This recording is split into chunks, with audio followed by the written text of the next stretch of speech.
Hello, rich ones.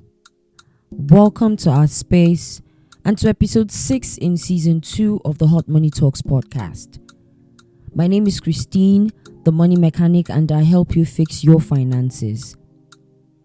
I am on a mission to equip Africa's younger population with adequate financial literacy, advice, and strategy so they can journey to financial freedom and live life purposefully on their own terms and to the fullest, because money is no more a barrier. I want you to live your best life. The Hot Money Talks podcast is a series of honest, open, and transparent money conversations that will guide you on your journey to financial freedom. Here on the podcast, we believe 100% that financial freedom is possible with the right set of knowledge, the right amount of time, and the right circle of people. Now, today's episode is a special one for two reasons. The first reason is we'll be featuring our very first guest since this podcast kicked off. Yay! And secondly, our guest is someone whose work and impact I admire greatly. And so it is indeed a privilege for me to have her on the show. This episode is a special International Women's Day edition, and I will be joined by Sholafumi Oyeneye, popularly known as the Wealth Motley, for today's discussion. The focus of today's discussion will be around how women can build wealth for themselves and by themselves. Okay, so we are good to go. Thank you so much once again for being here. Thank you for having me. Yeah, so I wanted to pronounce your names correctly. I'm going to give it a shot, and then you can correct me if I'm not correct. So, Sholafumi, am I correct? Yes, Shola for me. Oyeneye. Oyeneye, yes. Just call me Shola for me. Okay, Sholafumi. Also Call me known Shoals. as... Everybody actually calls me Shoals, so please. Are you serious? Okay, Shoals, so yes. am I permitted to start calling you Shoals as well? Please, very, very, that's very okay. Amazing. Welcome, Shoals, also known as the Wealth Motley. So, before we begin our discussion today, I really want you to please tell us a little about yourself, whatever you'd like us to know. Okay. I think that my name is Shoals. It started out, I think, in personal finance a couple of years ago, and again, I always tell people it was just because I wanted to be rich, no other reason. There was nothing but to be rich. That was the only reason I wanted, and it was because for a couple of years, I mean, like most Nigerian ladies, I've been selling something. I always had something to sell. I always either hair, shoes, bags, whatever. I was always selling something, trying to make more money on the side. I even got to the point where I was owning, trucks. I used to own trucks that used to travel interstate, all of those things, all in the quest, to just grow my money and grow my wealth. Right. So that's how I really started out in personal finance. And then it got to a point where I was like, there has to be an easier way to make money. I cannot be chasing vendors, chasing people owing me money, all of those things. There had to be an easier way to make money. And that's when I started, reading about investing and all of those things. And in hindsight, God bless one of my good friends as well, who had, sort of prompted me on the way and said, Shola, for me, I think you should invest. And he sort of started pushing me towards a few, things that I could invest in and go. Now, that's how my journey really started. And I never looked back. I remember that in all of this journey, I probably read, when I tell people I read 350 books and counting, I'm more. Yeah. Yes. People think that I'm exaggerating, but to be honest, I've even read even much more than that. And it's all in a quest to just grow wealthy. It's all in a quest to ensure that, whatever happens, I'm in a solid place, So yes. That's how I started out, and it's been a good journey. I started out, mainly with like stocks, and then really morphed into ETFs, and then of course cryptocurrencies came along, and I've honestly, just been in a, in a good space with both, with all of this. And that's where my philosophy on personal finance comes from, which is that you need to save, you need to invest, you need to ensure that, whatever you are doing, our future is not waiting. Future is not waiting. Whatever you do now, you are feeding your future, you're feeding your life, you are feeding, your future self. And that's how I started out, in personal finance. On a personal note, I mean, I have over 15 years experience in tech. I started my actual career, as a nurse. I have 3 degrees in nursing. You're on fire. I know, right? 3 degrees in nursing, and then from there, I sort of, I remember, getting into the hospital one day, and I met someone who said, "I think you'll be fantastic." After, attending to me, and he says, "I think you'll be fantastic as a TV presenter. There's a role that they're recruiting for, and I think you should try out for it." I'm like, TV. Anyway, I've always been dramatic, so it just sounded, So, and then I applied for the job, and literally from the hospital, I resumed in a new TV station then, where we were trained on elocution, trained on everything that had to do with media. And I went from there to being a presenter, producer, all of those things. And I've been in that industry for that long. I've worked across some of the biggest brands in Africa and in the world. So worked with the likes of MultiChoice, where I was commissioning some of the big movies, big shows we've ever seen, Big Brother and all of that. And then moved on to other things as well, worked with MTV, BET, Comedy Central, Nickelodeon channels, YouTube. So it's been a healthy career, thanks to God. Yes. I just, as I was hearing you speak, right, 2 things came to mind. The very first thing, is the fact that, there's something different about your content, right? I follow your content so well. I recommend your content, and this is not even me chasing clout. Like, I actually recommend your content to people, right? For certain things like, stock conversations and crypto conversations. I always tell people, go follow, the Wealth Motley, right? And I believe that the experience you've had, working on TV has definitely rubbed off on your content creation, because there's a uniqueness and an eloquence to the way you create your content. So definitely that rubbed off on you. And then secondly, as you were speaking, another thing that just came to mind is I love the way you're owning, your success, right? So, people like to shy away, and then just like, oh, God is helping us, we're doing our best. But I loved how, you're playing and you're like, look, it's been a healthy career, right?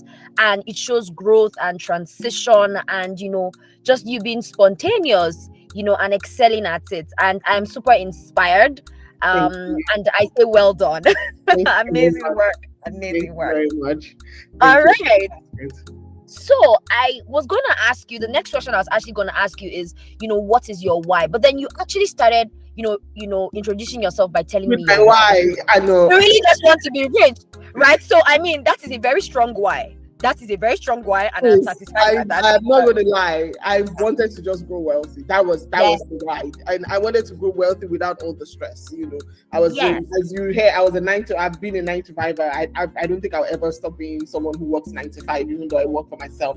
I do other stuff in Wealth Motley, but that was my why. I just wanted another way where I could make money that wouldn't distract me so much. I mean, I remember my colleagues in the office used to say that when they paid salaries, everybody had to pay Shola for me something, because she would have sold you something that you needed. Exactly. So yeah, that was the why for me. I just wanted that. I didn't have to be chasing people for money and all of this, and I still wanted to go. So I started investing. Now, why did I really start talking about it? I remember that I've always been a very strong religious person when it comes to Christianity. A huge, believer in God and all. And I remember that I'd always been asking God, God, what's my purpose in this life? What is what should I be doing with my life? I mean, I was already in my career. I think I was really like 8 or so years into my career, or 9 years into my career. I was praying, and seriously praying that what could I do better? How could my career grow? I just always wanting to do better in my career. But what else I should be doing with my life that wasn't all about just, me going to work and creating content and all of that. And I remember that day very vividly, jogging in my estate, again praying, and God dropped it into my heart and said, you need to start talking about personal finance. And I almost went Mm. bonkers. And I'm like, God knew I was reading all this while, not for anybody. I was But for reading yourself. for Yeah. myself. Now you are telling me that what I actually want you to do is start talking about it. And it was very Mm. clear. And you know, funny Yeah. enough, I didn't know anyone who was doing that. Ooh. That was the crazy thing. I didn't Yeah. know that there were actually people doing that. Yes. And so it was like a shocker when God said it. So it was after that I heard it from God. And I was like, God, you're so powerful. Because all this while, this girl had been reading because she wanted to find a way to make Yes. money. And then now you're actually telling her that, my sister, go and start talking about this thing. So it was Yes. that I actually went to start searching for pages that were Yes. doing personal finance. And for Yes. some weird reason, I never found any in Nigeria. I mean, I joined a few groups that I had paid to join, you know, to get some information on investing in some things. But I didn't know who was doing exactly what I wanted to start doing, which was talking about those investments for free and cool. Yes. So I started searching a lot of pages online, and I saw mostly a few foreign ones, you know, and I was like, okay, this is what I want to do. I remember reaching out to one or two of them and saying, I'm so happy I found your page, that God just laid it into my heart to start talking about this, and I didn't know people like it existed. And so I started, you know, and that's how I started my journey. Really, I didn't expect it to blow up, to be very honest with you. I thought it was just going to be my thing, nothing else or anything. I thought it was just going to be my thing, you know. And you were obeying God. And so yeah, you were just obeying God. Yeah.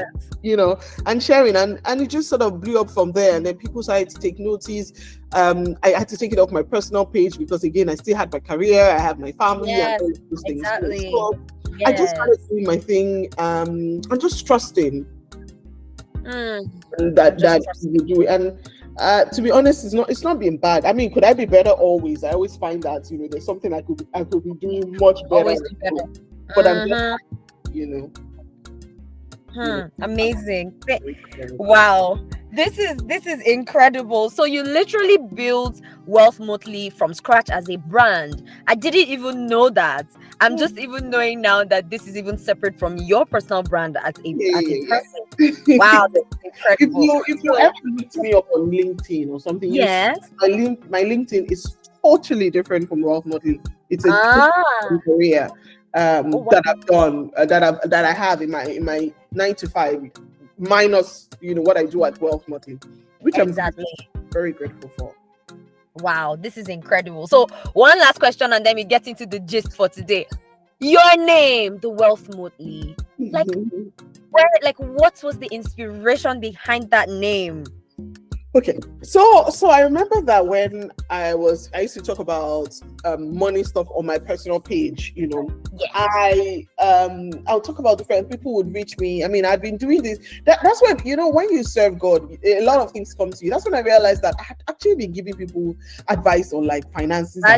Yes. And you know, they just didn't know. And my friends used to always come to me to ask about money. They always come to me to ask about investments, and I would give even random people advice, you know, and cool. So, and I wasn't someone who just focused on one thing. I had different things that I was sort of trying to do. So when I was going to move out of my own personal page, I needed a name for the brand or for what I was talking about for my page. So I knew I didn't want to talk about people getting rich. I wanted people getting wealthy, because wealth is a more rounded story than getting rich.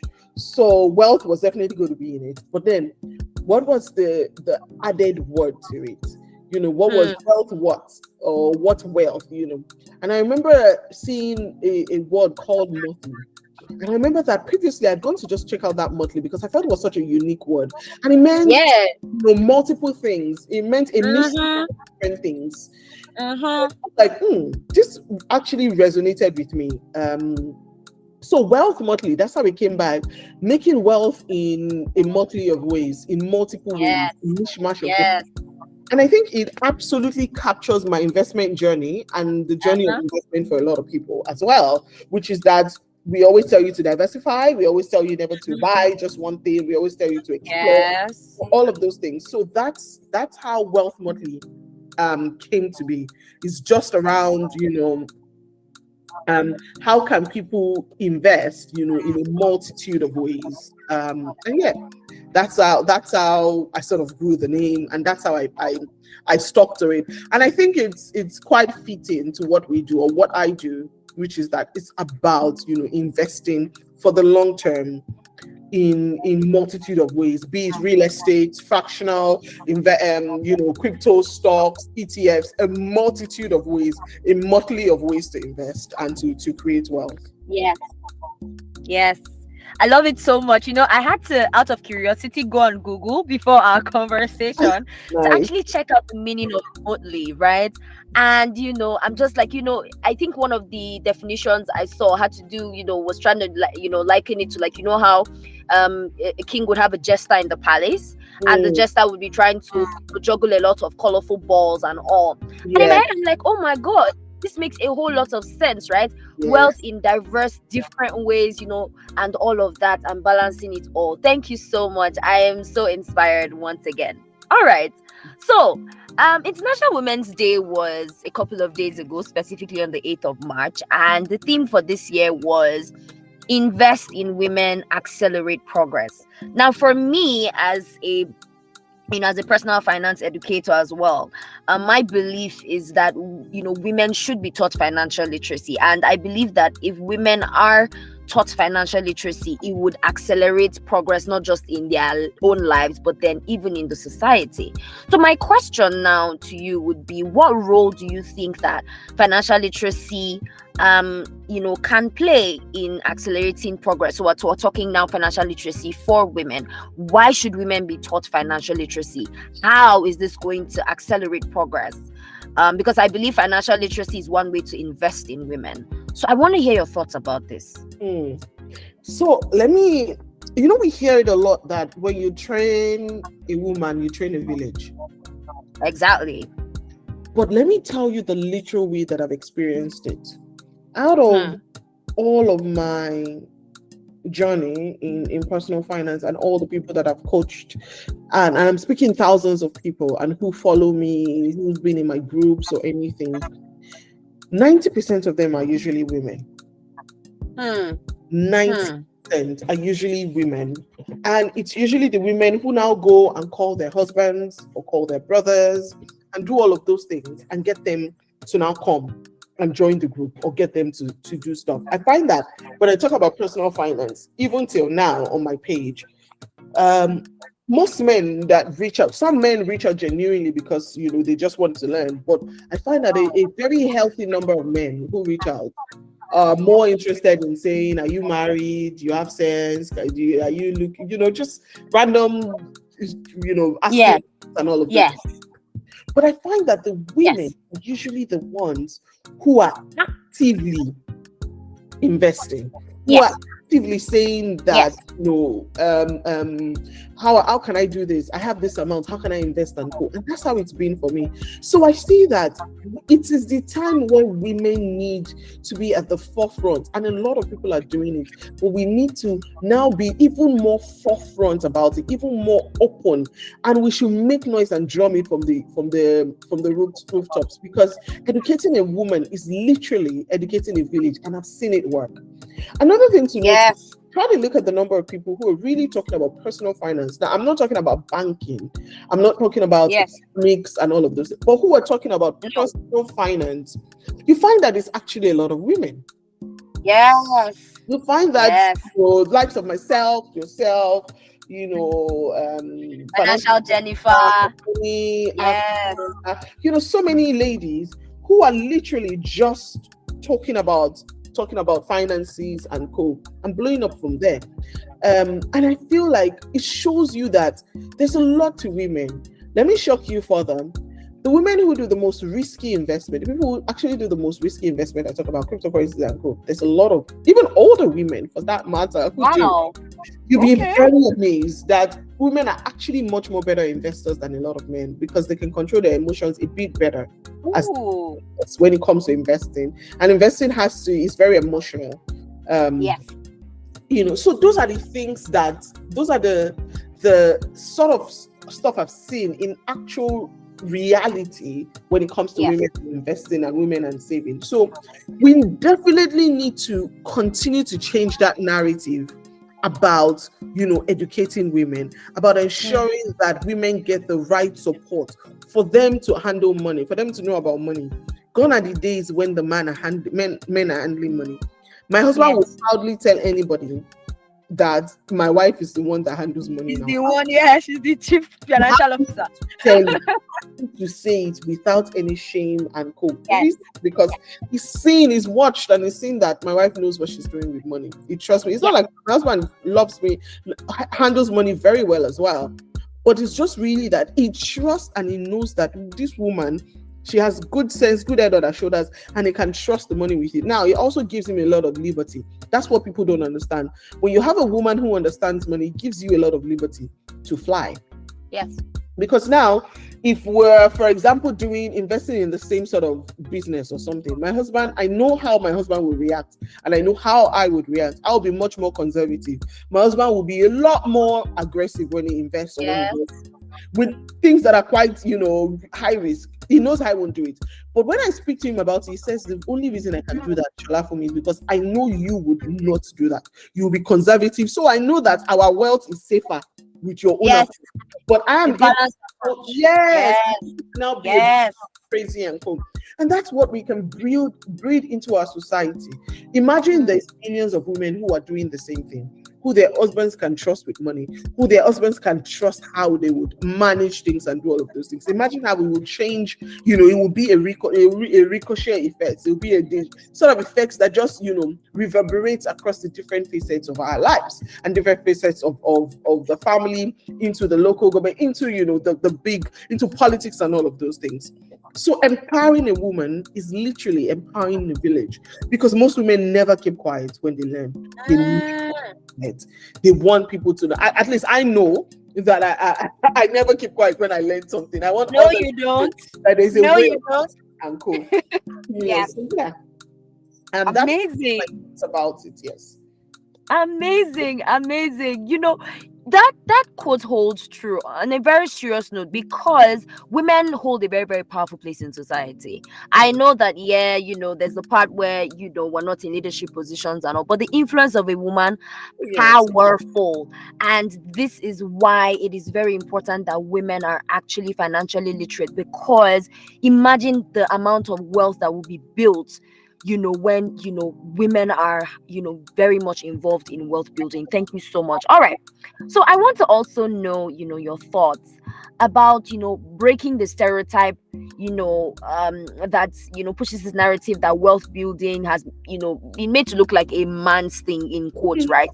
I was making a post yesterday, and I was referring to the Proverbs 31 woman, and I'm like, if you read about the Proverbs 31 woman, that woman was a wealthy woman. She literally considers a field and buys it. Do you understand? She has merchant ships. What more do you want? What more convincing do you want if a biblical woman is used as a standard, right? But many times we see often at times that, investing or wealth building is often made to be a man's thing. How can we break this stereotype? I think we've never been farther from the truth, and it's all. I'm not going to say anything has to do with religion. It is more around. It's more around cultural stuff. Do you understand? It's more around cultural things or cultural beliefs that has been ingrained into our lives. That the woman is the one in the kitchen, the man is the one that goes out, the woman is, the man is the one that goes to the woman takes care of the children and all of those things. In the world, I always tell people, in the world we live in today, if you're living on one salary, on one income in the family, one major income in the family. So it's not even like man is working, the woman will be doing, what do we call it in my language? All this was selling, random things and something. That's not in the world we live in today, with inflation at skyrocket prices and all of those things. It's not the world where only one income can in a family, unlike when our parents were growing up, when it seems to be the norm. Yes. So now time when women have to actually be going out as well to Yes. bring money into the family and co. So you are now saying in this time, you still think that women should not be at the forefront of money and co. You're a joker. Yes. I've also found that the more women are empowered, the more sensible men are happy. Hey. Again, not all men. The more Mm. sensible men are happy. I'll tell you for Yeah. free, a man is a happy man. A lot of my friends that their husbands are happy. A lot of my friends who are male, they are happy that their women are empowered. Their women are working. It's not even only about money, it's about being able to feed off of each other's energy, being able to sit down and have intellectual conversations, and everyone is at par in their minds as they speak. Because Yes. to sustain relationship and marriages and all of those things, it's much more than just bedroom gymnastics or all Oh of that. yes. Oh There's yes. a lot more that has to do with intellectual, compatibility and co. People you can, have a conversation with, and you guys can have proper, discussions together and proper plans. Now, this translates into money because I've seen in my experience that some of the biggest cause of issues in marriages is actually money conversation. Money. Is money. So the more that you can free yourself as a family from money issues, the more you become empowered, and you know that the woman is I always say the man is very important, but you see, your wife is very important because she's in and she's out. What do I mean by in and out? Inside, she dominates a lot, while the man is outside dominating a lot in his workplace and co. The woman dominates a lot in the house and as well working outside. So there's a lot that the woman holds in the family. Yeah. So Power. any woman, yes, power. And this is not only like husband's house. This is also in this is also in the workplace. It's not only like your husband's house. This is also in like workplace, or not even just workplace. This is also in what do we call it? Even for unmarried women, Yes. Society. in their families, in their societies, with their friends, and all of those things. The strength of a woman that I see women are strong, but you see, a financially literate and empowered woman force. Yes. Force. Do you understand? Yes. Let me know. Yes. Make no mistake, men know it. Yes. They know it. The sort of proposals I get, you don't want to see my DMs. Oh my God. There's 3 group of men that reach out to me. There's men who genuinely want to change their circumstances and not coming to me and saying, I want to invest 1 million naira or something. There are men who come and say, I have 50,000 pounds. What can I do with it? Yes. There are men who say, I have properties, but I want to, I want to change some of them to money. What can I buy? What do you think about this property? There are men who do that. There's the next group of men who just come to lustfully ask stupid. Exactly. They would Yes. questions, but they have actually nothing to say. They just want to talk to you and see if you're interested in whatever they want to discuss and all of that. Then there is the third group of men who are just there to insult you. Oh. And I'll call you an ashawo because that's the usual way. It's the very first one. Ashawo, call you a thief because they don't expect women to talk about money. To have that kind of money. Yes, I have that sort of stuff. So they'll literally call you a thief. They'll say you are a thief. They'll say that you are lying, you steal people's, just ridiculous things, and say you will buy you house, no be man, just all these terrible things, call you Yahoo. There's a lot of stuff here. So those are the 3 groups of men that I find that approach, or get interested in Wealth Motley and all of those things. And some of them, most I don't respond, but some I just respond, because we're human, just respond that you actually think that if not that I opened an avenue for Wealth Motley, and because of that people have access to me, do you think in my regular world, my regular career, do you think you would even have access to speak to me? No way. My PA, you would never have those access. But You know, go see my face. I'm in this world, and because again, like I told you, I believe Wealth Motley for me wasn't an idea, it was a calling.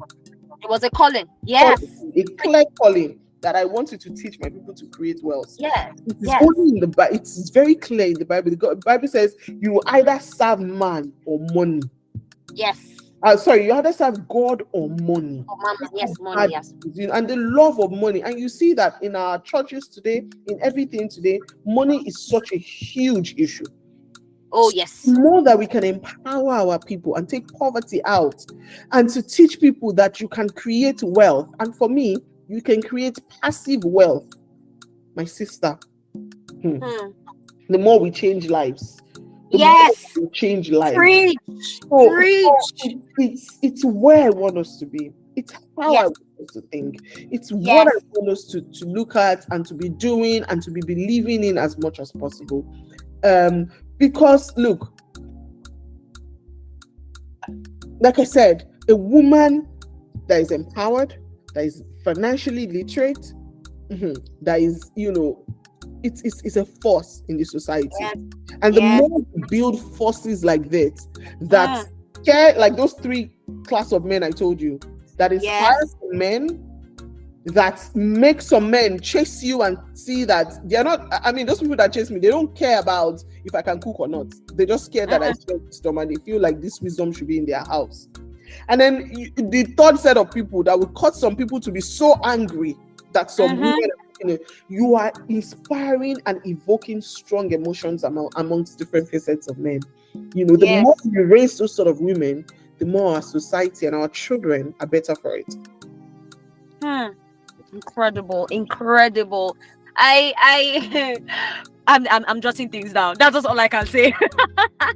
Thank you so much for being so vulnerable to even share, some of your experiences, right, with the kinds of, people that come your way. But it only makes you more resilient, in your quest to really, really liberate people. Because I believe that, poverty is something that people are just in shackles. And it's like, when we teach financial literacy, I believe that it's like breaking them free from these shackles. So you are doing the Lord's work, and may you continue doing the Lord's work. Okay. All right. So now, I think I have just one more question. You already answered another question inside what you were saying, so it's perfect. Now, what are some practical ways through which, women can build wealth? Like, we're talking practical ways. What are some practical ways through which or by which women can build wealth? I mean, there's definitely multiple ways.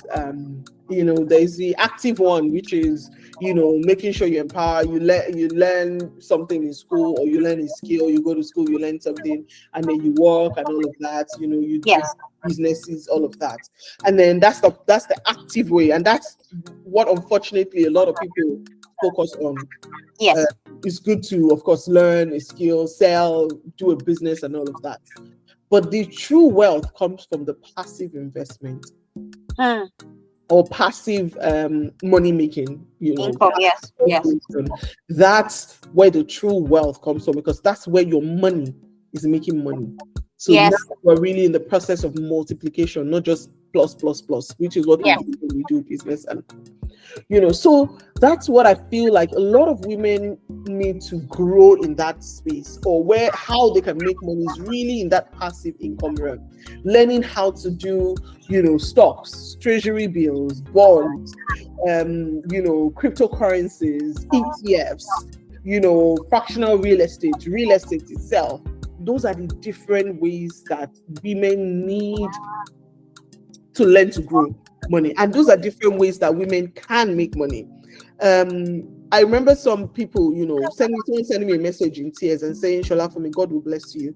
I started buying some of the stocks and ETFs you spoke about, and my son is off to Babcock University, and I was very happy that I could sell some things and give my husband some money to add to the school fees. She felt very good in herself, and she reached and said, "Thank you so much for teaching me how to buy this." We felt very good, because that's a woman who is also working, by the way, but then she's also learned passive investment. Even for me, remember us wanting to buy a house, a couple of years ago. And my husband, we got the idea, we got the deal. It was very affordable and cool. And we're trying to gather money. And I remember giving my husband a very substantial sum of money. And this man was almost in tears. He couldn't believe I had that sort of money somewhere. And he looked at me differently.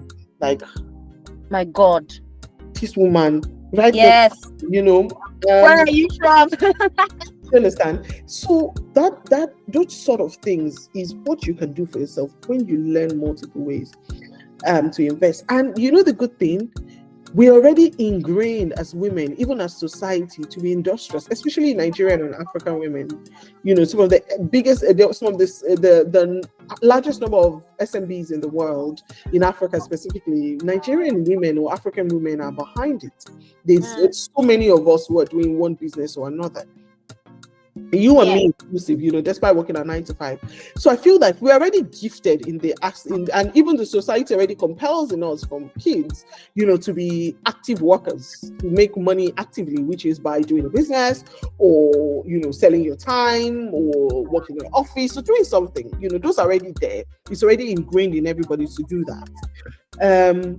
But the part that I feel like we need a lot of learning for, and that's why I talk about it all the time, is that passive investment. Is that taking all the money or some of the money you earn in your active work, your active, actual Yes. doing work, you Yes. know, that you earn as a salary and as an income, taking it into the passive world so that that one resumes his own active duty and starts to make money for you. I always say that it is only in investing, in my opinion, that you're allowed to keep slaves. The money you make from your work, from your income, from your salary, become your slave. They become like literal slaves whose job in life is to work for you. Now you Yes. take those slaves and you put them to work and let them work their butt off. Yes. Understand? Let them work Yes. their butt off and create more slaves for you. And you know the good thing about those sort of slaves? 24/7, they don't need rest. They don't need Then to, they walk. they will Yes, work. so over time. They Yes. will not work for you only here. They will work for you in China. They will work Yes. for you without you doing lifting a muscle. They will work for you in Yes. companies. They'll do. That's what we do when we passively invest. We send our Yes. people to work.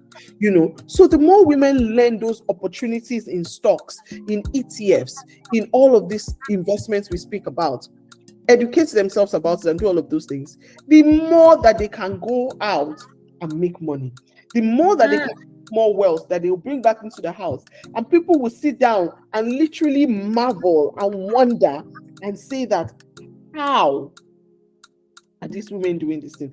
How is these people doing this thing? Do you understand? Yes. Seen a lot of people who almost is like scales fall off their eyes, and I'm not speaking of, you know, small women. When I talk about these things, best believe I'm not talking about women, small women, you know. Yes.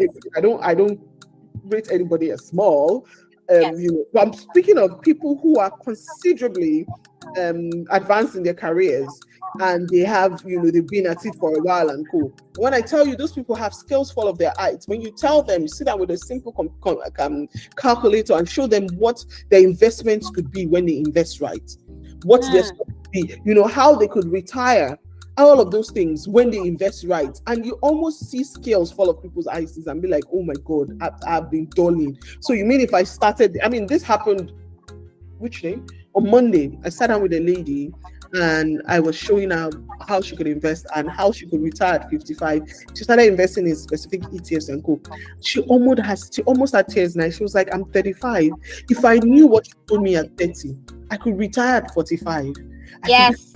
I've been making money since then. Very good, very well good money, or very good money and co. So the biggest places where I think we need help, fine, it's good to educate women.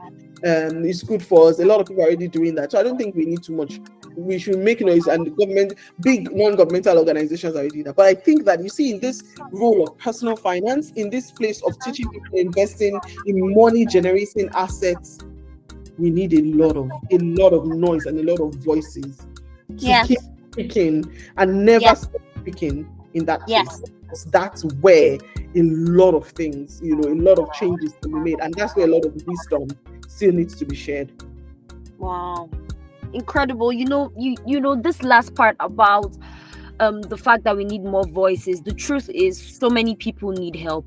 You know, like there's so many people that just need help. Some of the things we assume, isn't this like common knowledge? It's not as common as we think. Especially, yes, like you see, like there are people who are still, you know, struggling with, they don't even understand why saving is important before you even talk about investing. So, like a lot of people need help. I'm just going to throw in the fact that, this became, even more burdensome to me when I started doing this thing I call a church tour. And I've been going around churches in my community, teaching them personal finance, Community. and my goodness, Sorry, what's your community? okay, so I live in Jos, Plateau State. Okay. That's where I live right now. So I live in Jos, and I've been going around, the city of Jos, teaching financial literacy in churches. And my goodness, shows you need to see the amount of, it's like these people have scales on their eyes.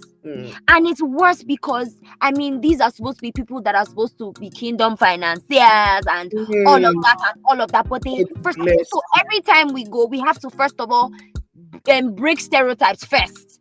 So you're starting from basics of, the Bible says it is the love of money, not money that is the root of all. Do you understand? It is the love. So you first of all break stereotypes before you even start talking about principles. There's a lot of work to be done. So yes, you are right. We need more voices. And I believe that with the advent of more voices, and knowledge spreading, it will inspire women to really take action on their finances. Amazing. So I wanted you to just share with me and with our listeners, as the Wealth Motley, what are some of the ways you are helping women build wealth through your work? So please, I'll start again. Sorry. Okay, so I wanted to know that, as the Wealth Motley, right? What are some of the ways that you are, helping women build wealth? How are you playing your part? I think Wealth Motley speaks for itself. Yes. Which is, again, trying to educate as much as possible. Yes. I think most of my 90% of the knowledge I share is free, very free. It's only maybe 10% monetized. And even I find that, I sort of stopped a lot of like my paid sessions because I find that a lot of people are still very young in their financial journey. When you give them it doesn't pan out or something, they forget all the times they made money. They only remember the times where they lose money and all of those things. So, and then I also find that people are not very mature in their investment journey, so they don't understand that some things will never pan out. That's why it's called an investment. That's why the risk is not the same. If you really wanted the money to be safe, you put it in a savings account, and just keep there. Cool. Yeah. But for me, I think most of my quota is really sharing as much as possible. A lot of people reach me and say, "You never gatekeep." What's there to gatekeep? The sky is wide enough. And where I'm making my money, you can also still make your money there without anybody holding anybody down and cool. I remember when I used to do agro partnerships and it was doing very well, I used to tell everybody without being paid. I know people who they would buy agro partnerships but give people less and do all of that. I don't do that. Everybody come, they're making money here. Let's do it together. It's not going to, it's not going to stop you from making money. Yeah, it's not going to stop me. And then and I know how many people are in my groups that are now even better and at cryptocurrency that I taught them than me myself. They now know more. And they are the ones that is now teaching me and say, Ashola, for me, you need to do this one. I'm like, this thing looks like it's not hard. Come, let me teach you. So you see that there's a lot that you can definitely share. There's a lot that you can share in cryptocurrency, in about investment and all of those things. And I share as much as I can. As a matter of fact, I was discussing with my husband today that crypto season is back and there's a lot of meme coins that people can buy and make money from. I want to start talking about it and sharing it for free. And my husband is like, if we share it, people, they will forget when they make money. Yes, they will shout. And I say, I'm just going to drop it for free. Anybody, and I'll put it there. You buy is your business. You don't buy is your business. I shall know I'm making money from this, and I've shared it before. People will either keep quiet, and when they ask them how they make money, they say it's grace of God. It's grace of God, yes, but then I can give you the practical tools. So I continue to do that. Another way that I try to empower is like you do. I get quite a number of invitations to churches, to speak to students. I mean, last week I still spoke to a group of teenagers, speak to young children about money, to do all of those things. I try as much as possible to educate in the way that I can, because I feel like money is such an important discussion that we need to start teaching. I mean, I remember going to school and the biggest things that we learned was, the biggest thing we learned was, or some of the biggest things we learned, all this almighty formula. Yes. Pythagoras theorem. God will bless my sister Pythagoras. What are we doing with that thing now, my sister? What are we using it for in this stuff today? I wish someone taught me trading. I wish someone taught me stuff. Yeah.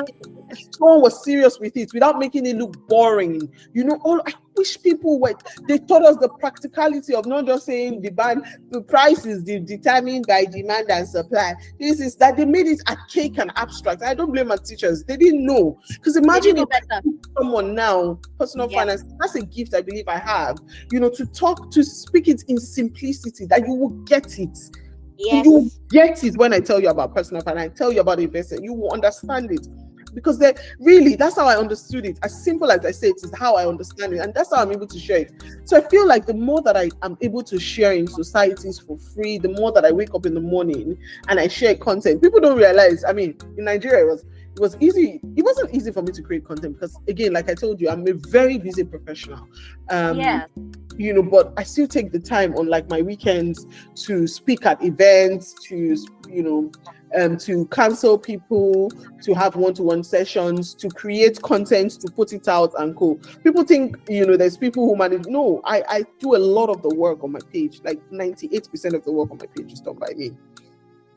So you manage all of that together because I take it as a point of duty to share content. Not because somebody pushes. I take it as a point of duty that I need to share content. I need to talk about it. I need to do all of those things. So it's not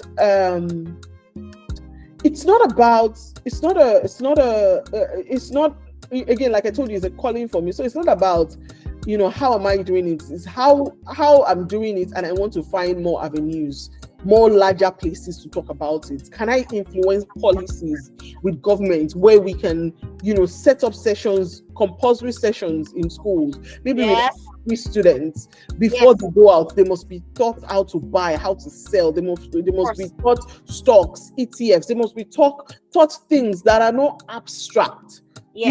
All of those things that really they would use. I wish we had this knowledge. I always tell people, if I knew what I knew 10 years ago, or if I knew 15 years ago, damn sure I'll be a billionaire. Of course. I would be a millionaire in dollars. I know that one as I know my name. If I knew those things. And I'm still actively working and trying to see what I can do. But it is possible. It is possible. It is very, very possible. So that's why we need to continually do what we can.